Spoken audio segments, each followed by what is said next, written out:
Bonus time in the Ben Joravsky Show as I speak. What is it? Thursday, September 30th, 2021. Man, I've lost track of time, dates, everything. Ever since I jetted out to Hollywood, where I'm wearing my shades and just kind of leading that really super cool West Coast lifestyle as I wait to see if, wait for my granddaughter to be born. I can't wait for that moment to happen.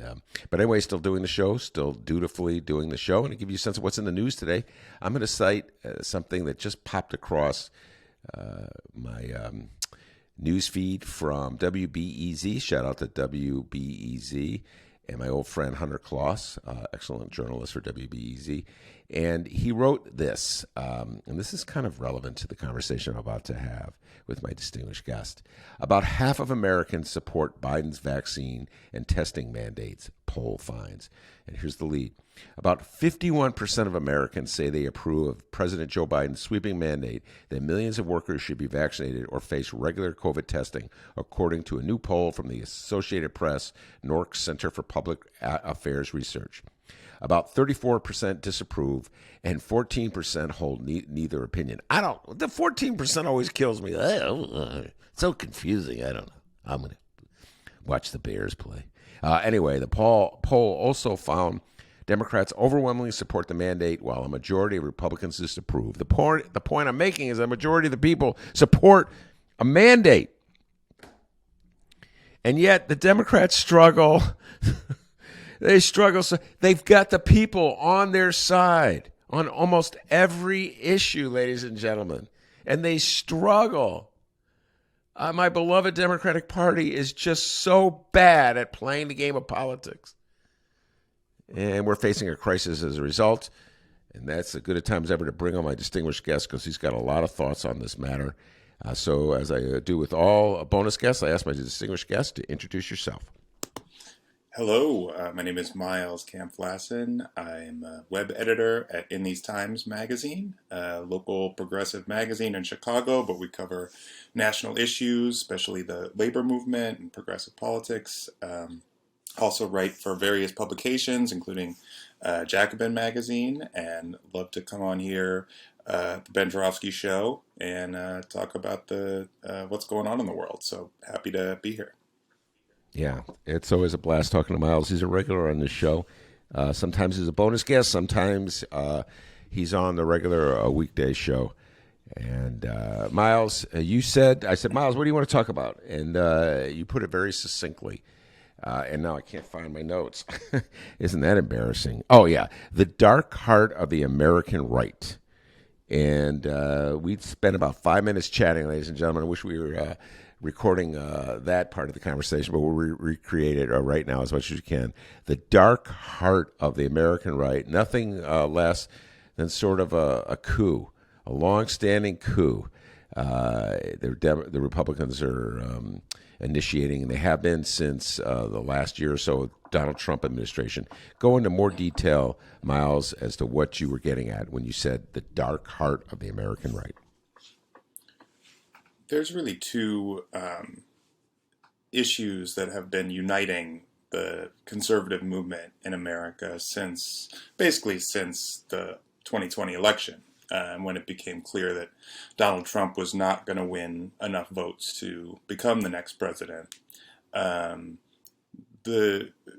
Donald Trump doesn't lose, or at least he doesn't accept losing. That's been, one of his animating principles since he stepped onto this earth and was raised by his dad, Fred Trump, and Roy Cohn, his mentor. They all taught him never admit that you're wrong, and certainly never admit that you've lost. So it was never going to be an easy way out of the situation of, Trump losing the presidency and the Republican Party and the Republican electorate accepting that and moving on and making another plan.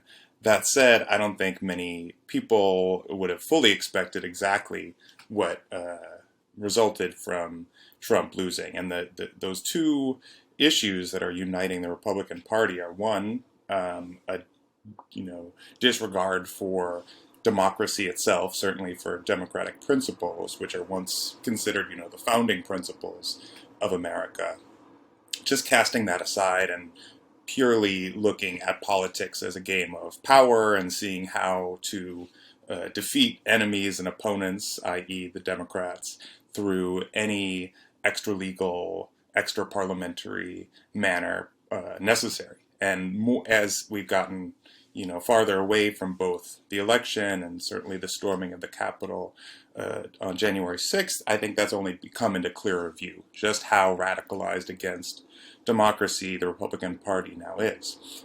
The other issue, though, is something else we talked about, is the right's, and this is where you really get to the dark heart, is how the right has embraced white supremacy and not just racism as we think of it as casual racism, but a real view of the world that puts white Americans as so-called legacy Americans. This is the kind of rhetoric you hear from Tucker Carlson and the like, other agitators on the right. They say, legacy Americans are being replaced and threatened with replacement, and their way of life, their hold on the country is being threatened by non-white people coming into the country, getting more political power, what have you. And this is with the so-called Great Replacement theory.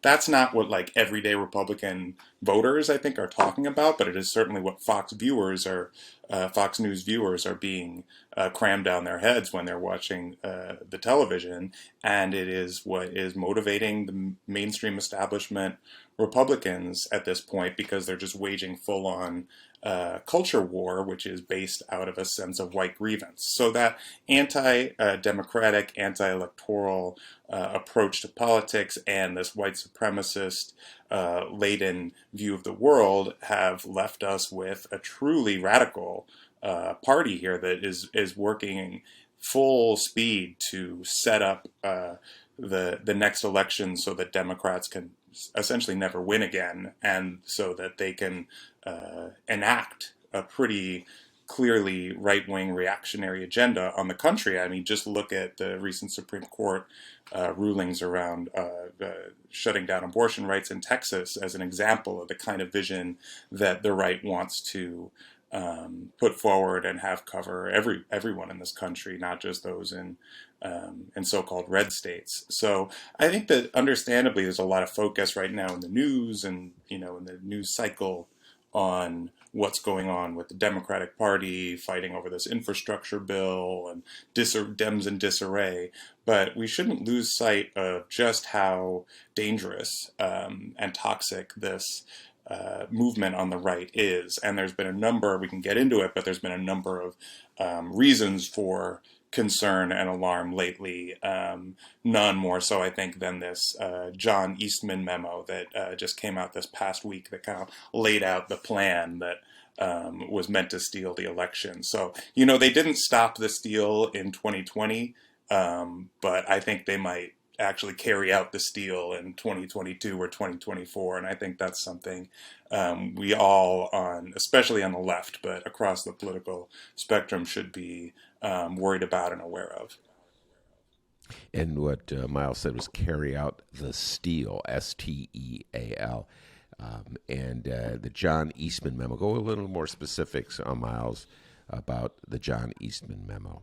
Sure. So John Eastman, a lot of folks probably don't know who he is. Probably for the best. He should be, in the dustbin of history. But unfortunately, because we had a whacked out far-right authoritarian president Donald Trump, he was looking to anybody that would, puff up his ego after he lost the election and tell him, no, sir, you have options, and, we believe in you, and of course you didn't lose, what have you. So John Eastman is this guy, he's a far-right guy, for sure, but he is a member of the Republican establishment. Let's be clear. He was part of the Federalist Society. He actually clerked for Clarence Thomas, now a Supreme Court justice, right-wing one, of course. But he was part of this conservative lawyer who ended up working with Trump's legal team, especially after the election, in order to give them advice and direct how they could deal with the fact that Trump lost without admitting that he lost. And what we now know, based on a memo obtained by Bob Woodward and Robert Costa, and then CNN as well, that there was, 2-page version of this memo basically lays out this 6-point rundown of how Mike Pence, then the vice president, could overturn the election results and hand the presidency back to Donald Trump for another term. So it was not just some wacky hairball scheme. This was clearly laid out. And there's all these different mechanizations that he proposed to make that happen, basically saying that there were multiple groups of electors from about 7 states, and therefore, Pence would have to throw all of those electoral votes out, and what you'd end up with is Trump having more votes in the end than Biden, and that would then swing the election to the House of Representatives for them to decide. And at that point, Republicans, based on the people that would be voting under those terms in the House of Representatives, the Republicans would have powers that they would hand it to Trump. So it's all absurd, but it was certainly being not only considered. We now know that Trump himself was, given this information just days before the storming of the Capitol on January 6th. And we remember, what was Trump saying there? He was saying Mike better do the right thing. He better be a patriot. Because it wasn't just saying, willy-nilly, Pence should just declare me president. He was saying Pence should follow the lines of this memo and carry out the plan that Eastman laid out. So Eastman actually spoke at that rally before the storming of the Capitol, the putsch, as many call it, because it was clearly an anti-democratic action meant to take away the will of the people. He was at that rally saying the same stuff, saying that, we need to throw out these votes. We need to, install Trump as the new president. And that memo is an example of the fact that it's not, people will associate January 6th, understandably, with like the Q shaman or these, very colorful characters that, they were all deluded. But this was a coup that was started by those at the top of our society. The powerful lawyers with the Federalist Society, not the, working class Republicans that got duped into a big lie or something. The big lie was concocted by the upper echelons of elite society in order to maintain the presidency of Trump. And I think that just is of a pattern of a long line of, the elites, especially the economic elites in our country, working to give the the political right as much power as possible, because it's going to ultimately benefit them in terms of retaining economic political power for the current power elite in this country, the wealthiest and the most powerful. So that's, I think, a very scary update in terms of what was actually going on ahead of January 6th. And it's a warning, because this is not going to be the last time, I don't think, unless, as Trump has said, he gets a bad phone call from his doctor. He's planning to run again in 2024. And this same game plan, he already came extremely close to becoming president again, even with losing, getting millions of votes less than Joe Biden, the victor. So I think that the chances are pretty high that this is still an active and live issue that everybody should be aware of. And furthermore, there was an article, a provocative article in the Washington Post that you sent me, and I urge folks to read it. Robert Kagan wrote it, and Robert Kagan talks about how Trump, yes, is definitely, as Miles said, going to run again. It's pretty obvious that he's determined to run again. And he has the support of the majority of, it seems pretty clear, of Republican voters. So I don't think there'll be any difficulty in winning the Republican nomination. And he has in place, and this is the part that, in addition, that Kagan discusses, he has in place people in various states who are in the process, who are assigned the job of counting votes to do what he wanted the Secretary of State in Georgia to do, and the Republicans in Michigan to do, and the Republicans in Pennsylvania to do, is that's essentially throw out Democratic votes on the grounds that they're fraudulent. And if you throw out enough Democratic votes, it guarantees that Donald Trump will be victorious. And he pretty much just makes it clear wherever black people live, that's where we're throwing out votes. So in the case of Michigan, we're throwing out Detroit. In the case of Pennsylvania, we're throwing out Philly. In the case of Georgia, we're going to throw out Atlanta. In the case of Arizona, we're going to throw out Phoenix. And Miles, what Kagan lays out, and please go into some detail about this. He's got some flunkies that he's lining up this time, not to say no to him when he says throw out the votes, but to say yes to him. Go into a little more detail. Yeah, well, and I think that what you just pointed to, Ben, is a good example of where those two issues overlap: the anti-democratic approach to politics and the white supremacist worldview. Because you obviously think that if you're trying to retain some kind of a white version of America, it's very easy to throw out votes from communities of color because you don't consider them, equal. So I think that's of a piece. But to your question, 10 of the 15 declared Republican candidates right now in 5 different swing states that are running for Secretary of State, which is, this is the position of Brad Raffensperger in Georgia, who was, the only person basically standing in the way of Trump just overturning the election results in Georgia. We all remember those phone calls he made. That's not marginal anymore, that approach, because 10 of these 15 declared GOP candidates have either said that the 2020 election was stolen outright, that's what they believe, or they've actually demanded that those that are currently in those positions, the authorities in the secretaries of state's offices, invalidate the results of those states and just overturn it. So, and 10 out of 15, that's the vast majority, and most likely, in a number of these states, that's Nevada, Georgia, Wisconsin, Arizona, and Michigan, they all could have secretaries of states that are willing to follow along with this plan. So it's not just at the level of, what would have been Pence in the vice presidency. It's on a very local level. The people that are being installed are Trump allies and those that are all the way down with the plan, because they've bought into, even if whatever they believe on a personal level, they've bought into the idea that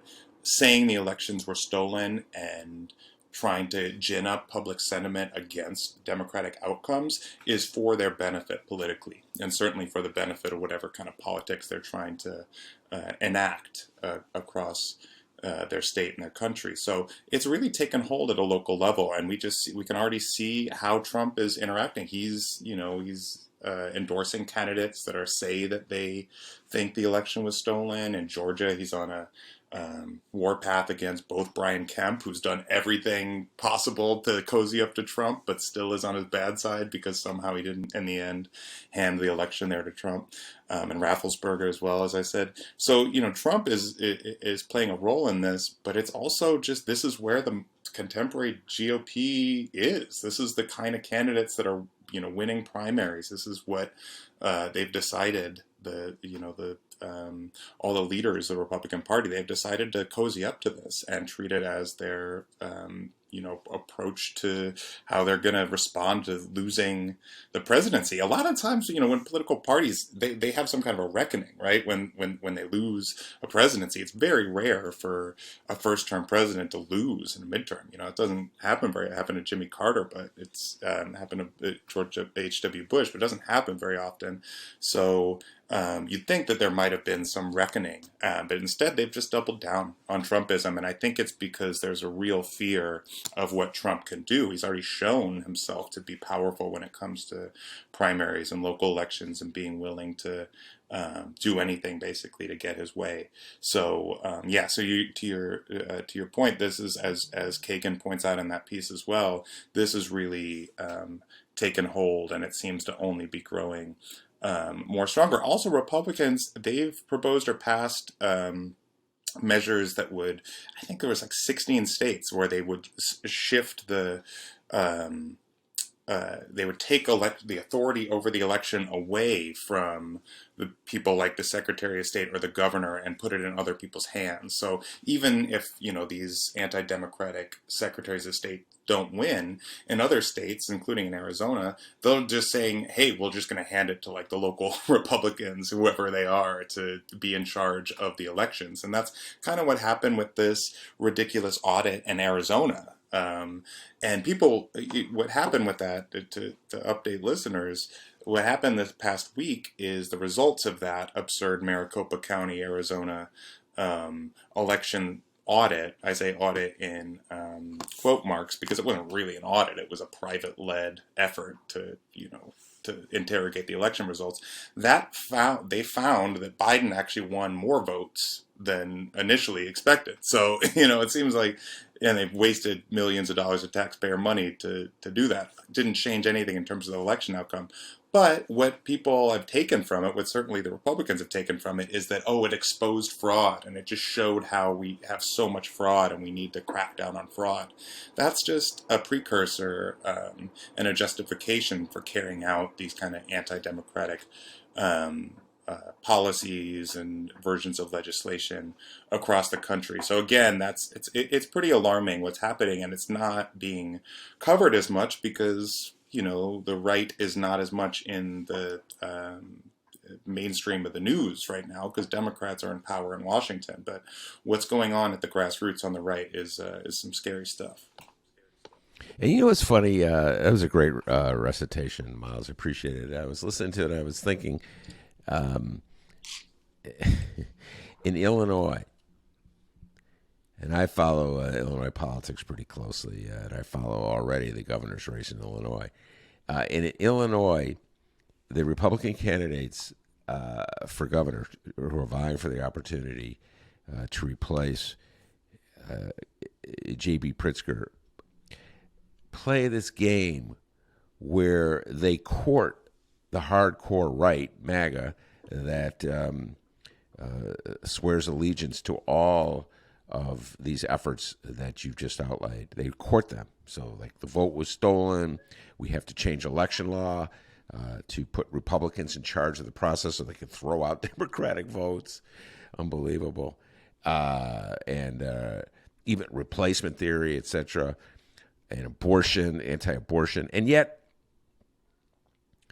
they try to send out vibrations, like beam out radio transmissions of messages to more moderate, independent-minded voters. Oh, don't worry about all the rhetoric we're espousing. Don't worry about our MAGA extremisms and the dark heart, because that doesn't really matter in Illinois. What matters in Illinois is that Democrats are corrupt and they'll raise your taxes. And this is just, like, we don't really exist in that universe. Yeah. And it's such a bizarre game, Miles, that the Republican Party is playing. Do you follow what I'm saying? Like, where to win, you have to get MAGA's votes to win the primary, be the nominee. To win the election, you have to bring in a few extra because MAGA alone can't do it. And I'm just like, we're going to get to shaming voters. So we'll get to that. But how clueless can the American public be, Miles, to like fall for Republican candidates who want you to ignore the far extremes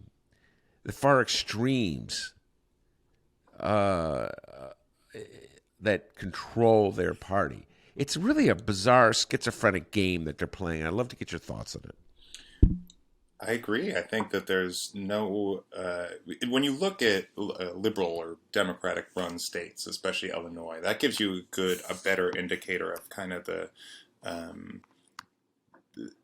the issue that the Republicans are running into, which is seemingly would be an electoral nightmare for them, and that they've concocted a situation in which the only people that can run and win in a lot of these primaries, certainly on local levels, are the most MAGA, pro-Trump, stop the steal, big lie believing candidates you could imagine. And those are the ones that are able to get the support of not just Trump, but now all these groups that have been grown around Trumpism, the various fundraising efforts and political support groups that are operating to push forward the Trump approach to Republican Party politics. So those are the ones that are winning the primaries.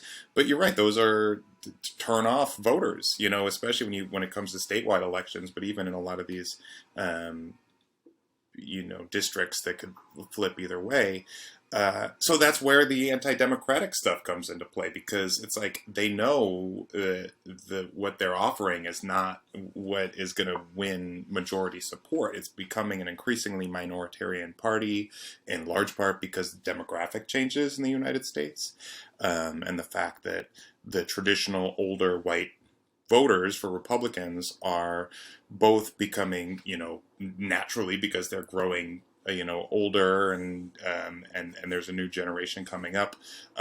There's less of those votes, but then also COVID is, unfortunately led to the deaths of a lot of traditional older Republican voters. So the base for that kind of politics is waning and becoming harder to get majority support out of. So they know that they can't win those elections. So the only next step then is to just declare those elections fraudulent and use anti-democratic measures to install themselves in power. And we haven't seen that happen in Illinois yet, thank goodness, because we have some strong election protections here in the state, and also, the Democrats are largely in power across the state. But as I said, you look to other states like Georgia and Arizona, even Wisconsin, and that's not so much the case, so you're going to see House candidates, Senate candidates, local office holders run in the Trump mold, and then if they're not doing so well, just claim the election was rigged and shoot their shot, to try to overturn it. So you're right to point out, I think it's becoming more, it's voters still don't like it, and so some Republicans are trying to say, hey, we're okay, we just are traditional. We just hate the liberals, we're traditional Republican Party politicians and kind of the Paul Ryan mold or something like that. But you can't escape the fact that it's still the party of Trump. And, to look at where like Lindsey Graham is, Lindsey Graham, senator from South Carolina, was a huge Trump critic. He's now defending Trump and Trumpism every chance he can, because he knows that's what's currently ascendant within his party, and it would be, political suicide to go up against him. And the only people that are really going up against him now are the people that are about to retire from politics. It's not anybody who wants to have a future in the Republican Party. So that's kind of the state of affairs I think that the right is in right now. Well, and Liz Cheney, she's, for what it's worth, she's refusing to go down quietly. We'll see what Adam Kinzinger does here in the state of Illinois. I don't want to get too local here with Miles, but the Democrats are probably, when they come out with their new congressional maps, we talked about this in our earlier show with the political know-it-alls, but the Democrats are probably going to put as many Republican incumbents into the same district as they can in order to maximize the Democratic vote and minimize the Republican vote, to which I say good for you, as the Republicans are doing that all over the country. And so this is my running metaphor for the rest of this football season. And Miles I already told it to you before we went on air, so I'll say it in this interview. The Republicans play the game like the Green Bay Packers play football, and the Democrats play the game the way the Bears play football, which means they're freaking clueless, and they're afraid of their own shadows, and they run the same plays over and over again, even though those plays clearly don't work. The Chicago Bears go, I know. We've run the ball up the middle 3 times in a row and gained 3 yards. Let's try it again. And so that's kind of how the Democrats play politics, is compared to the Republicans. So, all right, which leads me to get to this. I'm extremely frustrated with where the Democrats are. Now, you just laid out very convincing fashion what the Republican strategy is. The Republican strategy, as you pointed out, is to just keep that base in line and know that if that base votes solidly the way they will, because you're giving them exactly what they want to hear, you can win the election by just stealing the election. Get your flunkies who run the state counting apparatus to throw out Democratic vote. That's their strategy. They made it clear. The Democratic strategy, I have no clue what it is, Miles. And I began the show by reading a poll that shows a majority of Americans favor mandates for the vaccine. They're like afraid of the vaccine. They don't want it to spread. They're smart enough to know that if you get they don't want COVID to spread. They're smart enough to know if you get the vaccination, that gives you a better shot of not getting it, one, and two, if you do get it, surviving it. Most Americans have figured that out. And yet, the Democrats are just like afraid. They don't, you know what I'm saying? They got the majority of the people with them. Miles is another case. It's just like the national health care and all the other things. They got the majority of the people behind them, but they're afraid to push it. So do you share my frustration with the Democratic Party? And if not, please explain what their strategy is that I'm missing so that I'll feel a little more optimistic about things. So far, it seems like the strategy is just to keep doing the same crap over and over and hope that somehow it's going to work, even though against all odds, and when it has shown not to work again. A clear example is what's going on right now in Washington around this infrastructure reconciliation debate. It's been clear for months that, there's a conflict within the Democratic caucus over how much to spend or whether to have any investments in the actual Democratic agenda that the party ran on. Democrats right now hold a trifecta.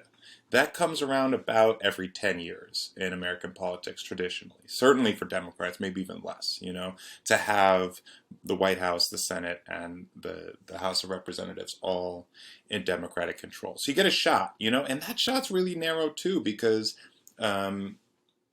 it's about to be 2022, we're getting into the fall, and pretty soon it's going to be an election year. Nothing gets done in election years. Very little gets done in the winter of a, congressional term anyway. So Republicans, what they did when they got into office in 2017, they made their priorities really clear. They're going to nominate and confirm as many federal judges as possible, and obviously Supreme Court justices as well, to carry out a long-term reactionary political agenda. And that's what Mitch McConnell's job was. That's why he considers his term as majority leader a success, because he had got an historic number of these right-wing judges confirmed. The second thing they were going to do was massively cut taxes on billionaires, on the wealthiest Americans, and on corporations, who are, all the forces that tend to control political life in America. Are the wealthy and corporate America. So that was their agenda, and they did it. They got it done. They passed a reconciliation bill that added nearly $2 trillion to the deficit. Over 80% of the gains went to the wealthiest Americans, and they were all happy. They were celebrating it. And you know what happened? Even though that's incredibly unpopular, obviously, if you look at the polls, what people want is to tax the rich, not to cut taxes on the rich.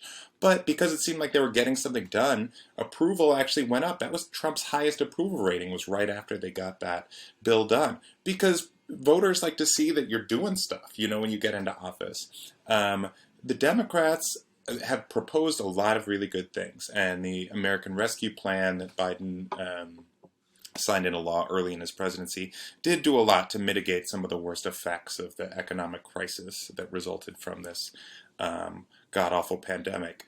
But their actual agenda is what is in this reconciliation bill. And observers, anybody watching what's going on in Washington, has known for months that this is going to be the situation, right? That there's some intransigent senators that have not bought in, and the leadership is going to need to in enforce some type of party loyalty to get people in line with the rest of the caucus to pass this stuff. And they are flailing. I mean, look at what's happening in Washington. Pelosi's saying one thing one day. She's saying she's going to delink these bills. Now she's saying she's going to maybe pull them because she doesn't have enough votes. It doesn't look like they know what the hell they're doing, and it certainly doesn't look like they're a party that is has a plan to enact an agenda.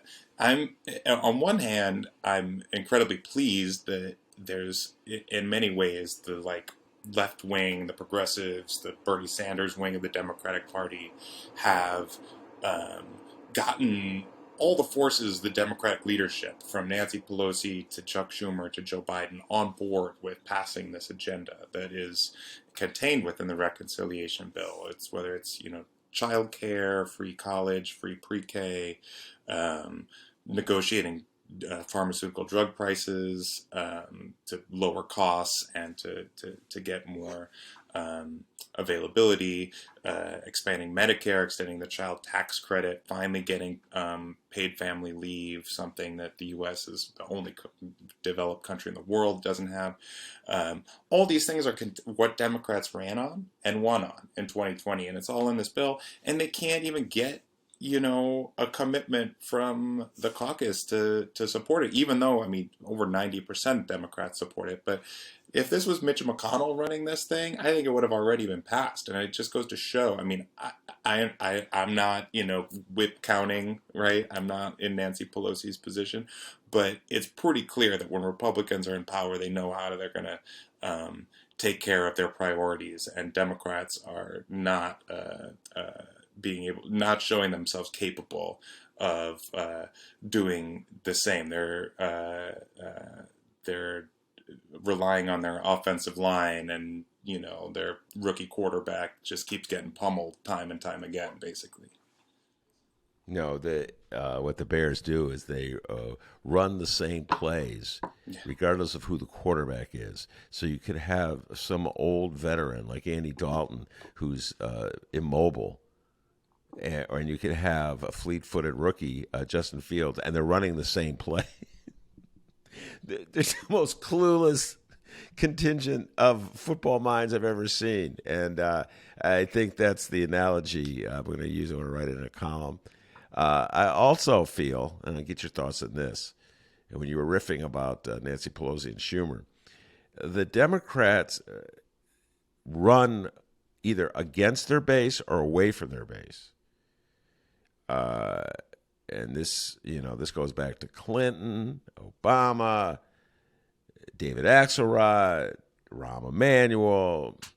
Their attitude is we don't want to look too lefty. We don't want to look too partisan. We want to look somewhere in the middle. And so we're going to run as though we're the reasonable people, and our base is the left-wing equivalent of racists and Confederate lovers and Nazis. And that's what the Democratic Party does. They run away from their base. So they would have nothing to do with you or me, Miles. Okay, I'm going to tell you that right now. In these Times writer and an old Reader writer, they would have nothing to do with us. And they would just make fun of our ideas and our base. And that's what the Dems do. And I don't know how you can have a successful political party if you are at war with really your base. And I consider the left, along with black Americans, to be the base of the Democratic Party. Your reaction to what I just said? Oh, of course. This is one thing that, in these times, I assigned a whole bunch of articles about this soon after the election, really, and before as well, because you'll remember before the November 2020 election, there was reticence to do any in-person outreach, canvassing, because we were in the midst of this COVID pandemic. Even though there were, especially in warmer states, places like Georgia, there was clear indications that there were safe ways, be outdoors, to knock on doors. Who was doing that? Who won Joe Biden Georgia? It was the grassroots left-wing organizations that were turning out voters. That were it was black voters. It was progressive voters that were that lifted Joe Biden up to the presidency. Same thing in Arizona with largely with Latino voters. And these groups are the base, as you said, and they're the ones that have been pushing all the elements that are of this agenda. So no doubt that the Democrats, and certainly President Biden, owe their victories and their positions of power to the efforts of the progressive base of the Democratic Party. That said, I do think that to at least Biden's credit, he's so far been at least publicly saying that he wants to get all this stuff done, and it's been some minority of members of Congress, especially those with economic financial stakes in the industries that the reconciliation bill would regulate, whether it's coal companies or pharmaceutical companies or banking corporations. The politicians that are getting money and being lobbied by these groups are the ones that are holding out. So I'll give some credit, to Biden for at least speaking out about that stuff publicly. But you're right, and proof's in pudding. It's like, if you don't pass this stuff, then who cares? You could get all the credit you want for speaking out in favor of it, but when the right is in power, they tend to make sure that their priorities get accomplished. And here's the other thing about all of this stuff, is that what it creates is a political crisis, because voters look and they see, okay, I voted these guys in, and they're not doing anything. We're not actually seeing any accomplishments. We're not seeing progress. We're certainly not seeing the agenda that they ran on being implemented or enacted. And as a result, voters for the most part aren't seeing their lives change in the same way they would if they started getting paid family leave or medical leave or childcare or free community college. All that stuff would people would see in their lives. It would change them. That same can't be said of this measly bipartisan infrastructure deal, which would repair some roads and bridges, which is great, but most of that wouldn't be seen for years, and that's not going to immediately impact the lives of working class voters. So as a result of this stalemate, basically, it creates the conditions for that same type of anti-democratic sentiment to flourish that is being stoked by the right. And look, this is what we saw. I mean, I'm not comparing, Trump to the fascist forces of 20th century Europe, but if you look at what happened in these political crises in Italy in the 20s or Germany in the 30s, things, there was no movement in politics, and it created a conflict, and basically the elite parts of society linked up with the right to smash the left, because what was happening was, voters were getting polarized into camps, and citizens of these countries were to either be voting for, socialists and communists, or voting for hardcore right-wing parties. And we're starting to see more and more of that happen across Europe, and we're starting to see real polarization here in the U.S. as well, and it creates a ripe conditions for people who want to stamp out democratic rights to move into the vacuum that's created by the lack of actual political movement. So the longer that the Democrats fail to actually get anything done, and especially when it comes to voting rights, that the situation just becomes all the more tenuous for our democracy, I think. Yeah, all right. There's really no way I can sugarcoat it, because I believe you're absolutely correct. I think we're really at a precarious moment in American politics. for all the reasons that you cited. I'm going to close with this. I'm going to ask you to, if you're going to reconsider a position that you've taken on this show since you've been coming on the show, definitely the podcast version of it. So I had a little fun with this in the Reader this week for my newsletter. I talked about voter shaming, and I named 3 journalists who would be unnamed.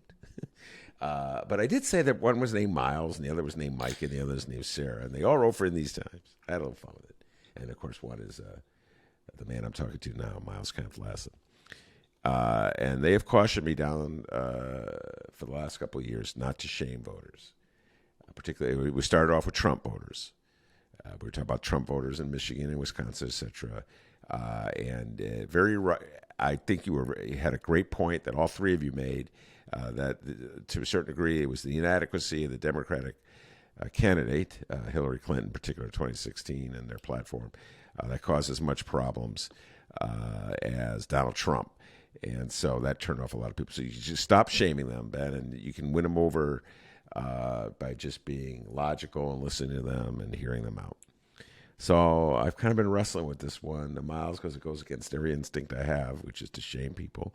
I don't even think it's shaming. I'm even trying to convince them. I just like pointing out the truth.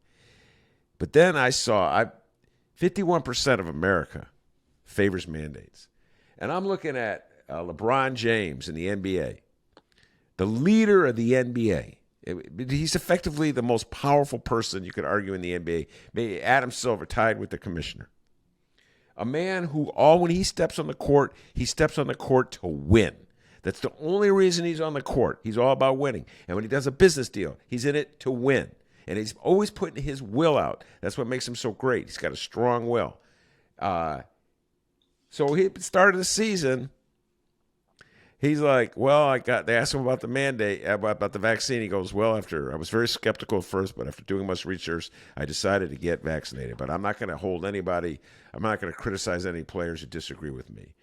And I'm like, where's the man who takes the ball and just leads? Where's the LeBron James who is disgusted with J.R. Smith? I didn't see him showing such consideration and love for J.R. Smith, his teammate, when he forgot that there was 14 seconds left or whatever. He didn't know what the score was in that playoff game again. LeBron James was so mad at him, he was ready to throw him in. But when it comes to like Andrew Wiggins and Kyrie Irving and Bradley Beal, who aren't getting the vaccine, he's like afraid of shaming them. So he's like, well, they have their view and I have my view, and I'm not going to try to impose my will. I don't know, Miles. This no shaming thing, this is where I'm going with this. Get your react. It's going a little too far. Oh, yeah, I don't want to do anything that makes you feel bad for the position you have. Even though the position you have is so freaking stupid, it's jeopardizing the lives of people. That's my old man view of things. Please tell me if you agree, or if not, point out what your take is. Go ahead. I try to think of politics kind of from the perspective of an organizer. And that's, I think, because I, have a background in doing political organizing, certainly plenty of, door-to-door efforts. And I, have a stake in these political questions. I make no bones about that. I believe in a democratic socialist vision for future of society. I think people should be guaranteed certain basic rights, such as education and housing, healthcare, and that our goal should be building the conditions in a society to make those things a reality. And it's why I'm on the left and part of a political movement that's working to do that. I'm also a journalist, and I try to call the shots as they come, and try not to make any bones about that either. But when you're looking at the state of affairs through the eyes of somebody trying to organize people, when you approach things just by judging people, and the very people who are, especially those with the least amount of power in our society, just like everyday working people. I don't think that gets to the bigger issues that are driving the inequities in our society. Those inequities are being created by forces much more powerful than individual voters. And that is everything from a completely concentrated corporate media sector that reinforces uh, elite branded news that is meant to protect the certain power interests that exist in our society, whether that's pharmaceutical companies that have massive advertising arms and lobbying arms, or if it's just political media that is clearly intended to favor conservative worldviews. That's what people are being fed all the time, and I think that it's part of structural issues that need to be worked out in our society. I also think that when you look at our political system, we have this absurd. The only reason that Trump was able to get close to carrying out some and pulling off steal of the election was because we have this ridiculous electoral college system. We have we have a system right now where we have a U.S. Senate where in Wyoming, which has like 500,000 people, they have 2 senators, whereas California, with 37 million some people, they also have 2 senators, right? Like, there's huge inequities built within our political system. We have this electoral college that in the past 20 years, has twice handed the election to candidates who did not win the most votes, Donald Trump and George W. Bush. And under those conditions, I think, we can focus our concern with the voting habits of individual people in individual places all we want.